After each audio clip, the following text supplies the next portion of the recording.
Sebuah video yang memperlihatkan aksi seorang bocah menangis karena tak direstui berpacaran oleh orang tuanya viral di media sosial.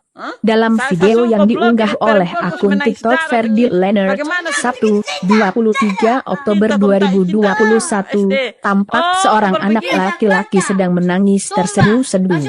Anak lelaki yang tinggal di Sumba itu ternyata menjalani hubungan jarak jauh dengan seorang gadis di Jakarta. Sayangnya, sang ibu memblokir kontak si gadis karena tak ingin anaknya pacaran. Mungkin mama juga setuju dari Almonte ini ya. Kenapa kok bisa? Putih, manis, lebih kaya dari gula. Saya suka Arman tuh orang Jakarta sama Arman tuh orang Kobe.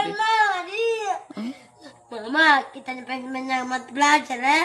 Mama belajar. Kalau saya putus saya akan bodoh di sekolah. Kalau saya tidak dapat nilai berapa pun. Oh, pantasnya kau pintar gara-gara perempuan sih, Ana? Iya, Mama. Baik, bukan kan kau ingat orang tua masa depan?